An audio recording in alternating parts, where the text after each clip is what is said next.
America అధ్యక్షుడు Donald Trump మరోసారి వివాదంలో చిక్కుకున్నారు. ఈసారి కారణం జూన్ 19 జూన్టీన్త్ సెలవు రోజున ఆయన చేసిన వివాదాస్పద సోషల్ మీడియా పోస్ట్. అమెరికాలో పనికిరాని సెలవులు చాలా ఉన్నాయని, ఇవి దేశ ఆర్థిక వ్యవస్థకు $1 బిలియన్ నష్టాన్ని కలిగిస్తున్నాయని ట్రంప్ ఆరోపించారు. మేక్ అమెరికా గ్రేట్ అగైన్ నినాదానికి ఈ సెలవులు అడ్డంకిగా ఉన్నాయని, కార్మికులు కూడా ఈ సెలవులను కోరుకోవటం లేదని ఆయన తన ట్రూత్ సోషల్ ప్లాట్ఫామ్ లో పోస్ట్ చేశారు. జూన్టీన్త్ సెలవు రోజున అమెరికాలోని పనికిరాని సెలవులు $1 బిలియన్ నష్టం కలిగిస్తున్నాయని ట్రంప్ ట్రూత్ సోషల్ పోస్ట్ చేయడంతో అక్కడి కార్మికులు భగ్గుమంటున్నారు. తమను అవమానించారని కార్మికులు మండిపడుతున్నారు. జూన్టీన్త్ 1865లో బానిసత్వం నుంచి విముక్తిని సూచిస్తూ 2021లో ఫెడరల్ హాలిడేగా అమెరికా ప్రకటించబడింది. ట్రంప్ జూన్టీన్త్ ను నేరుగా ప్రస్తావించకపోయినా ఈ పోస్ట్ సోషల్ మీడియాలో తీవ్ర చర్చ రేపింది.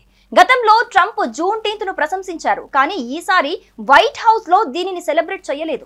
ట్రంప్ కార్మికుల సెలవులను వ్యతిరేకిస్తున్నారు అని విమర్శకులు ఆరోపిస్తున్నారు. అమెరికాలో 11 ఫెడరల్ హాలిడేస్ ఉండగా వీటి వల్ల ఆర్థిక నష్టం జరుగుతోందని ట్రంప్ వాదిస్తున్నారు. కానీ ఈ నష్టానికి సంబంధించిన ఎలాంటి డేటా ఇవ్వలేదు. ఈ వివాదం ట్రంప్ రెండో టర్మ్ లో DEI కార్యక్రమాలపై చర్యల నేపథ్యంలో మరింత ఆసక్తి రేకెత్తిస్తోంది.